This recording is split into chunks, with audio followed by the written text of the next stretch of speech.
Genesis 37.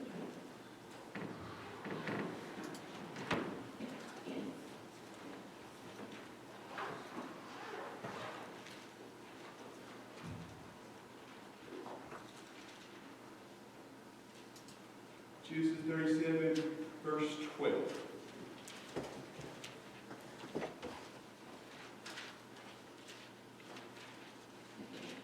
Last week we started this, and we saw Joseph being hated of his brothers, and some of the other things that he had to deal with as well. The dreams that he came, that God allowed to come to him, the stars bowing down to him, the sheaves of barley bowing down to him. He was open and honest and talking about these things and telling his brothers and his father, people around him, about these dreams. The treatment that he got as well. Of course, we know that Joseph was Jacob's favorite because he was from his favorite wife, Rachel, when he loved. And he gave her the coat of many colors, and it kind of added to the fury and jealousy of his brothers. And we add in the dreams that he was having as well, and Joseph was talking about.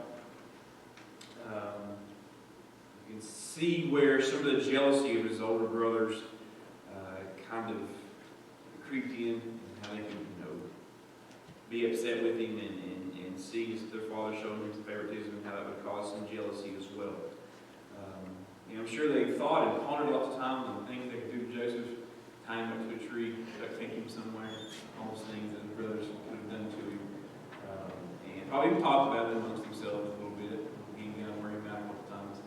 But we're going to see today those thoughts and those plots kind of come to fruition and kind of get pretty serious and pretty severe. So we're going to start in verse 12. And as you can see there, we're going to go down through verse 36. And we see the brothers now kind of doing something about the fact they didn't like Joseph very much. Now, apparently, obviously, neither Jacob, also called Israel, nor Joseph realized the extent of the hostility that the brothers were feeling towards Joseph.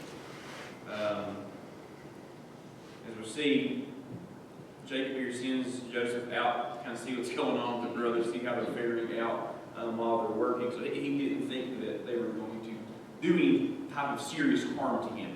Probably thought, they'll probably rough him up a little bit, as brothers do, but not any serious harm. But as we see, starting in verse 12 and going down to verse 17, some bad stuff happened. His brethren began to feed their father's flock in Shechem.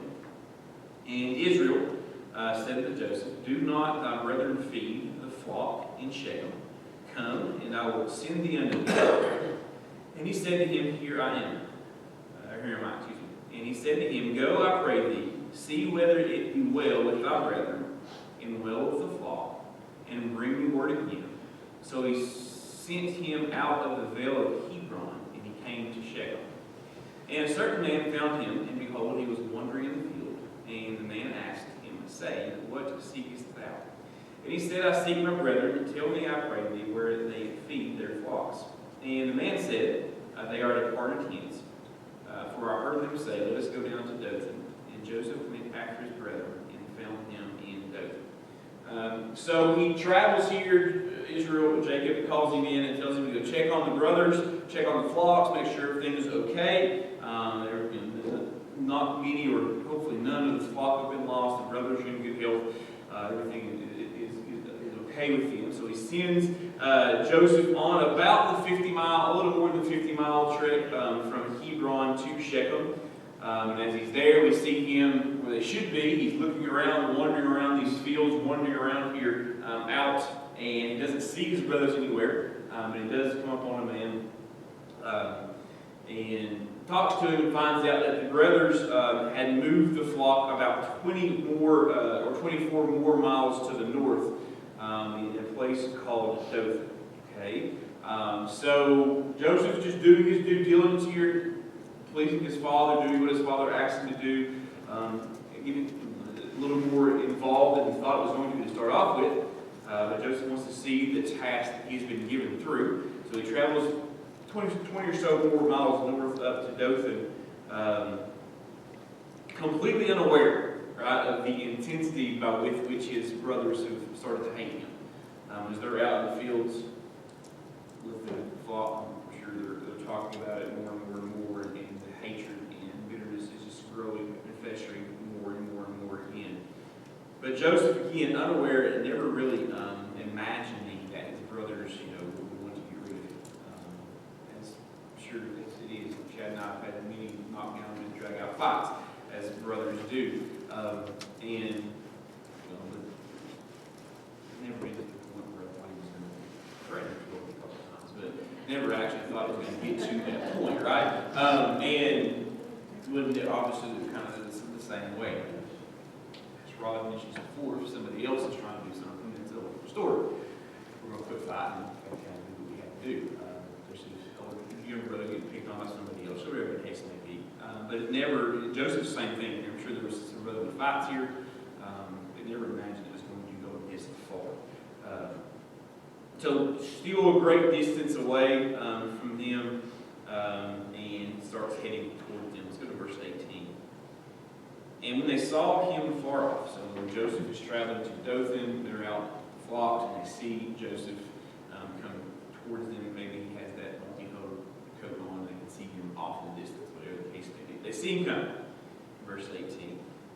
And even before he came near to them, they conspired against him to slay him. So as he's walking towards them, or getting closer, they're coming up with a plan to get rid of their brother. And not just get rid of him, taking him somewhere and dropping him off. They want to kill him.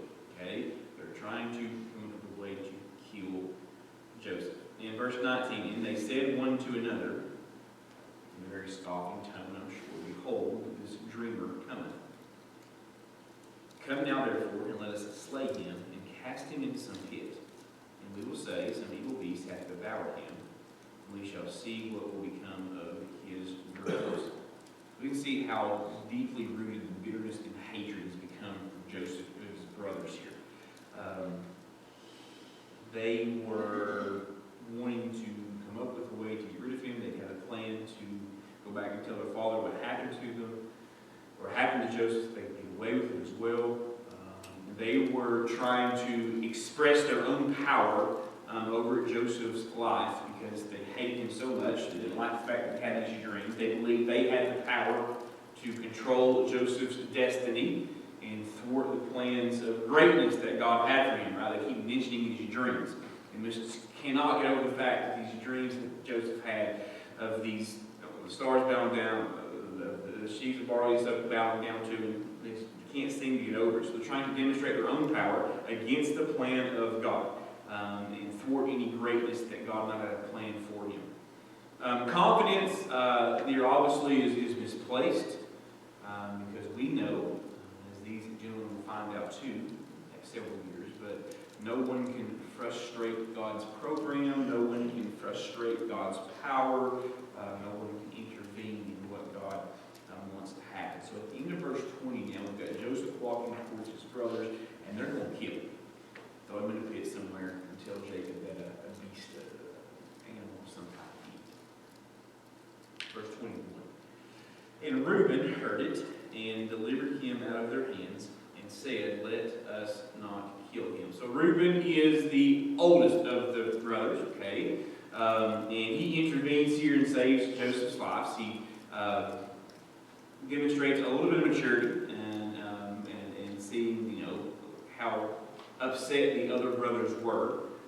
So he intervenes on behalf of Joseph and intending to make sure that he wasn't killed. He comes up with a plan of his own. Verse 22, and Reuben said unto him, shed no blood, but cast him into this pit that is in the wilderness, and lay no hand upon him, that he might rid him out of their hands, to deliver him to his father again. So Reuben steps in, he says, let's not kill him, let's take him over here where this hole's at in the ground of this pit, let's throw him in there, when nothing harms him. And then in Reuben's mind, once the brothers were satisfied with the fact that he was thrown in the pit and something could happen to him, he was going to go back later and rescue him out of the pit and take him back to his father. So he was willing to intervene, and intending to rescue Joseph later. Reuben, suggests that the brothers here can't just simply throw Joseph into a pit or a cistern in a lonely place and let him die without any violence on their part. His brothers agree. Right? So verse 23, it came to pass when Joseph was coming to his brother that they stripped Joseph of his coat of many colors, which obviously he was wearing. That's how they knew he was walking off in the distance and saw him coming. The many colors that was on him. And they took him and cast him into a pit, and the pit was empty, and there was no water in it. And they sat down to eat bread, and lifted up their eyes and looked, and behold, a company of Ishmaelites came from Gilead, with their camels bearing spicery and balm and myrrh, and going to carry it to Egypt. So we see now that cast Joseph into this pit, that they stripped him of his tunic, threw him down into a cistern that had no water in it whatsoever. And we see just the extent of the hardness of these guys' heart here, right? They take Joseph and they throw him in the pit, and what do they do? Right? As soon as they get rid of him and throw him in the pit, what do? They sit down and have lunch, right? They sit down and have lunch and don't even think another thing about it. Do they know Joseph's in the pit? They know there's no water. It's probably hot. And they just sit down and decide to have lunch. They decide to break bread. We see the hardness of their heart here, because they simply did that while Joseph was trapped in this cistern. Judah, another one of those here, at least had second thoughts, as we're going to see here in just a second, about allowing Joseph to die. Verse 26, right? It says, and Judah said unto his brethren, what profit is it if we slay our brother and conceal his blood? So as they're eating, Judah kind of starts to have some second thoughts and remorse about killing and getting rid of their brother in some way.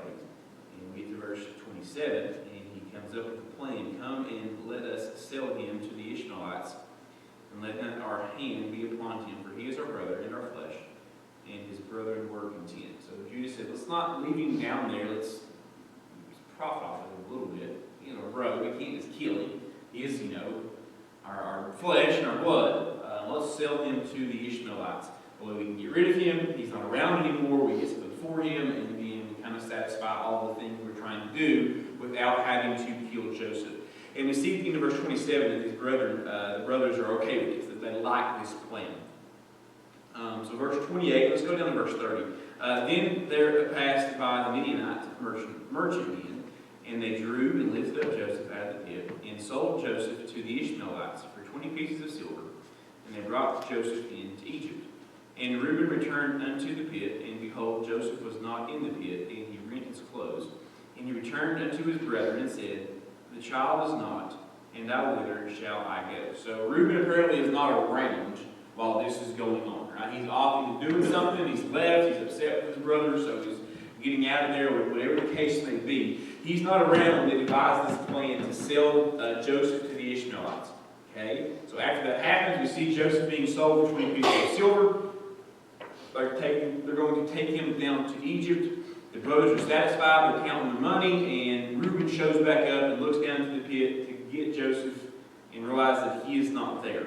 And once he realizes what was taking place, we see at the end of verse 29 here, Reuben is renting his clothes, tearing his inner garment. And of course, we know this is a sign of grief, a sign of despair, and he's crying here. And he even calls out, where's he at? Where shall I go to find him? What are you doing with this situation? And as a reader here for these few verses, it's pretty understandable to be disappointed that Reuben's plan was changed or stopped by the brothers. But why would it have been bad if Reuben had been there to rescue Joseph? Right? It's kind of, we see Reuben as the older brother coming up with this plan to help save him, and maybe even can feel bad for Reuben when he comes back and realizes that his brothers have sold Joseph, so his plan's not going to work. But why would it really have been bad for Reuben to be able to save Joseph here?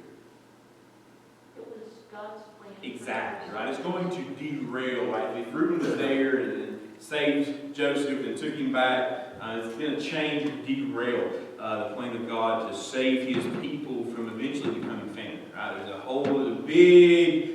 big end to this whole arc that we can't see right now, right? We can't see the forest for the trees at the time, but we know at the end of this thing there's a big, huge arc here that God is kind of taking this story on to kind of allow him to be able to keep his people safe from becoming famine. Sometimes God frustrates our good intentions because they don't fit into his plan. You know, that can be hard to accept. Right? Even our good intentions sometimes God doesn't allow to come to fruition because they're not part of his plan. And it's not always easy for us to accept. We think we're doing good things that should be okay with that. And that's not always the case. I asked a question here in this lesson, and I'm not going to have you answer out loud, but it says, when have you had a good plan fall through only to receive a better plan from God? And I'm sure there's several instances you can think of those things that have taken place in our own lives. So good ideas falling through, but God coming through with a much, much better plan. Verse 39, and they took Joseph's coat and killed a kid of goats, and they dipped the coat in blood. And they sent the coat of many colors that they brought it, and they brought it to their father, and said, "This is what we found, or this have we found, excuse me. Know now whether it be thy son's coat, or no."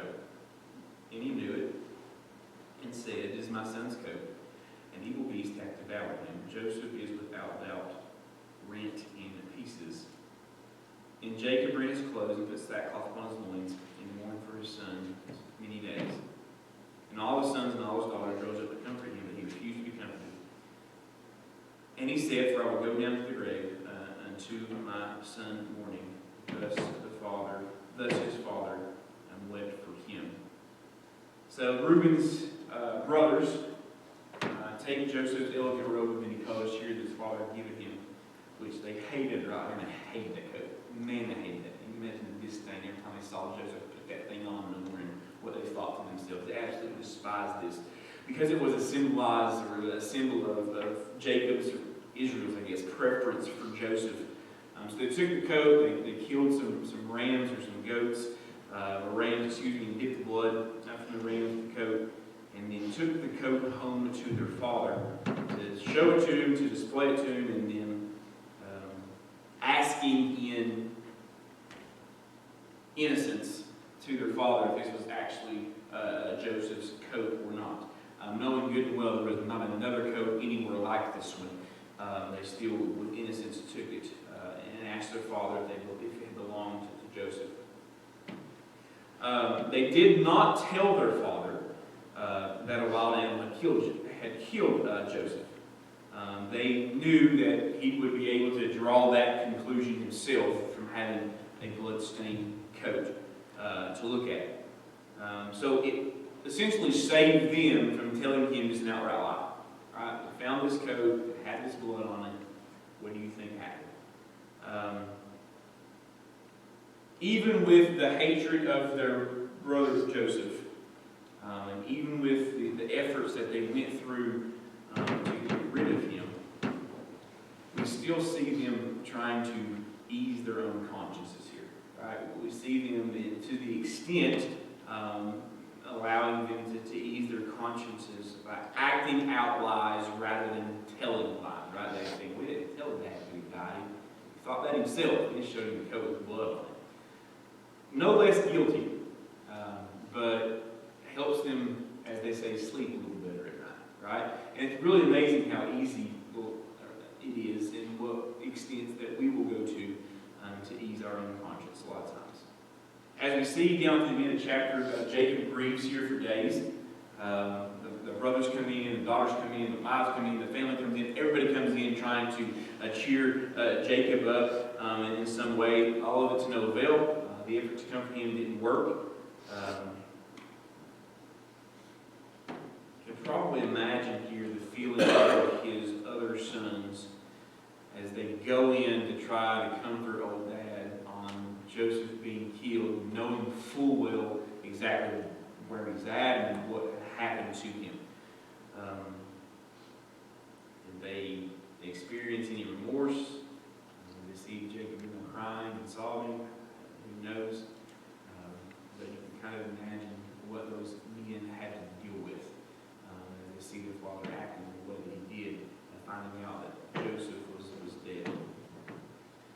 And verse 36 takes us back to Joseph. We see the Midianites sold him into Egypt unto Potiphar, an officer of Pharaoh and captain of the guard. So Joseph ends up being sold to Egypt, to, of course, Potiphar here, who is a very important person in the Pharaoh's court. Captain of the guard, essentially one of his right-hand men. And that is where we leave. That's where we have Joseph at. We're going to jump over to chapter 39 for the second part of this. And we're going to continue to see more of God's plan here. We see, first of all, God's plan was involving rejection. Now we're going to see in chapter 39 before God's plan involving disappointment as well. Okay. First 18 verses here of chapter 39. We see Joseph doing well. Now, back to Joseph here. We know he's like 17, 18 years old. Young man, strange land, having to learn and adjust to new customs. He's having to learn a new language, learn a new style of living, all while maintaining his faith, while living in an unfaithful, unbelieving community. Right? I know the Egyptians did not consider God to be the one true God. So Joseph, at a pretty critical point in his life, had no one to stand with, had nobody to encourage him, had nobody to even go to for advice on how to handle situations. And the circumstances were pretty bleak for him. But did Joseph's circumstances seem like the triumph of wickedness, or just simply an operation of blind faith? Everything that happened to Joseph obviously happened for a reason. It was providential. As we're going to see 3 different times in Genesis chapter 39, we're going to look at those first. The Lord was with Joseph even when nobody else was. So look at verse 3 of chapter 39. And it says, his master saw the Lord was with him. If you go to verse 21 of chapter 39, but the Lord was again with Joseph. And look at verse 23.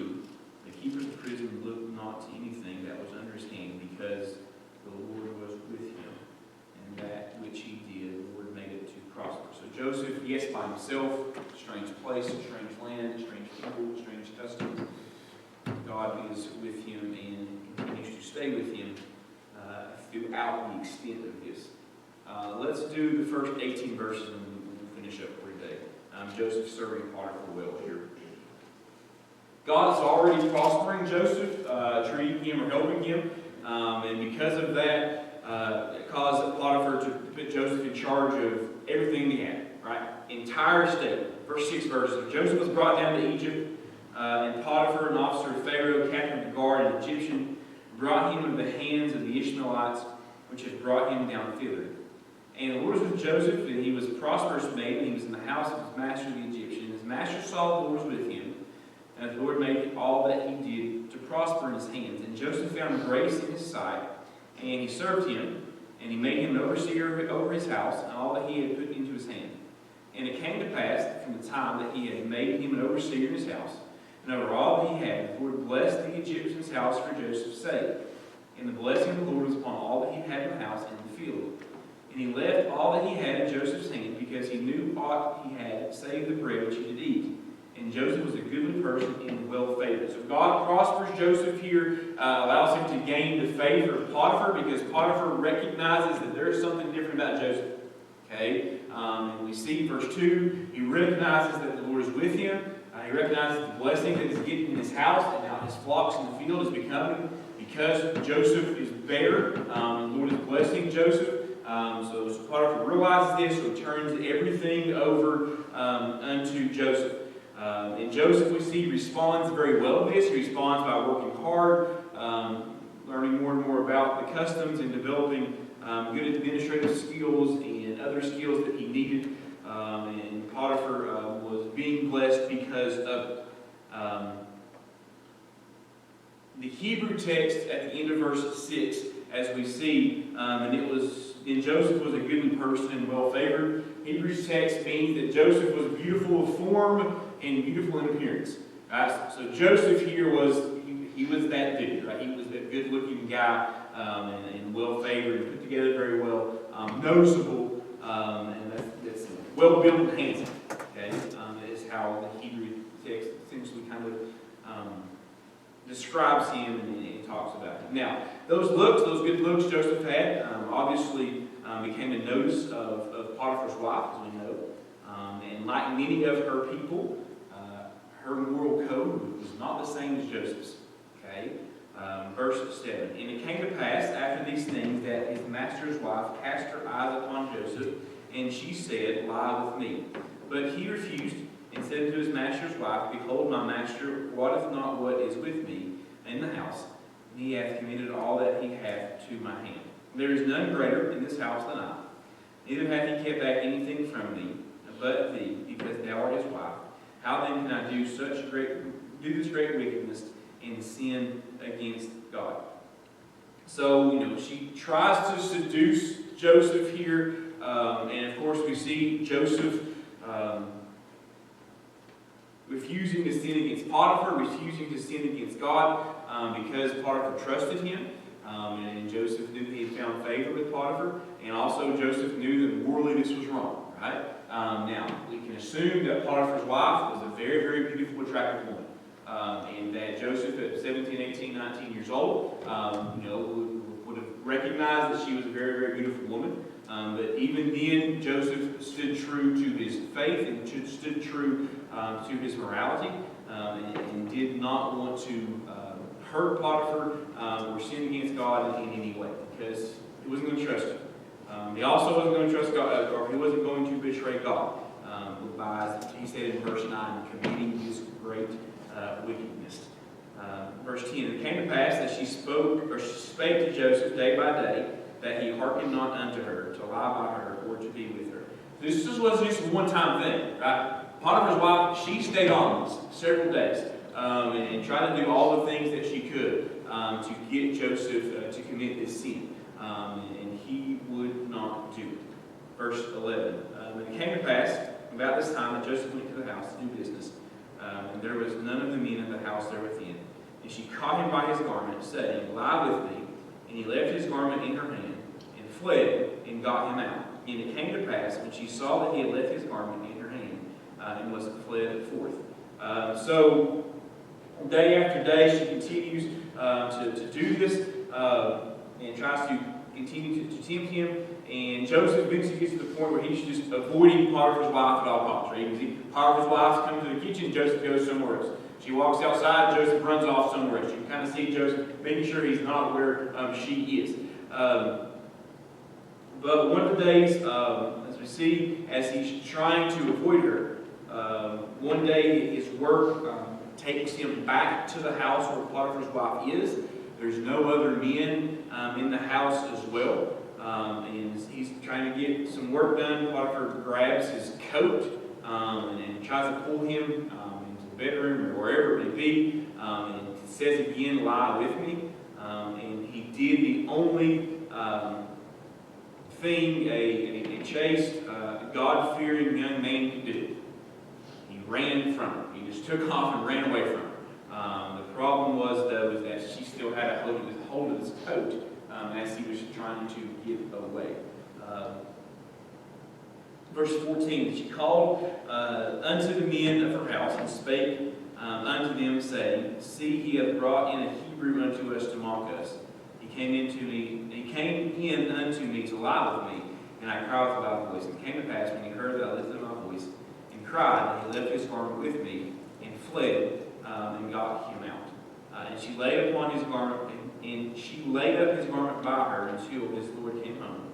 And she spake unto him according to these words, saying, The Hebrew servant, which thou hast brought unto us, came in unto me to mock me. And it came to pass, as I lifted up my voice and cried, that he left the garment with me and fled out. And it came to pass, when his master heard the words of his wife, which she spake unto him, saying, After this man did thy servant to me, that his wrath was kindled. So Potiphar's wife here is so enraged by the fact that Joseph would not commit this sin with her, that she resorts to vengeance. And she accuses Joseph of the very sin that she wanted to commit with Joseph, but Joseph simply would not agree to. And then she comes up with this plan. She tells Potiphar. Potiphar doesn't know any better, obviously, very, very angry by this, understandably so. He surely had to take his wife's word against that of a foreign-born slave who's just been there helping and working in her house. But it is entirely possible, and more likely probable, that he had second thoughts about his wife's story. Because the usual penalty for adultery in Egypt is death. Okay? We see him not doing that. He doesn't kill Joseph, he just simply has him imprisoned, which kind of leads to, he probably thought that it didn't happen, but he couldn't tell his wife that. So we see him being imprisoned instead of having Joseph put to death for adultery. Okay? So we now see Joseph sold into slavery by his brothers, him coming into his own and being very, very successful, and being blessed of God at Potiphar, and Joseph just living his life like he's supposed to, being faithful, being consistent in his walk with God. God is blessing him because of it, and then we still see at the end of this, now Joseph, even after all that, is back in prison. As we're going to see next week, he is in prison, and he's there for quite some time. And he serves some time in there, and he meets some people and stuff. Of course, we know the story here with Joseph. And eventually we get to the third part of this, which is we've gone from rejection, disappointment, and we get to promotion. Being in prison for the next week. Heavenly Father, thank you for the lesson we have here with Joseph and how this young man stayed so consistent in his walk with you, even in the midst of some pretty insurmountable odds. Just the fact that he was there by himself and had no idea what was going on.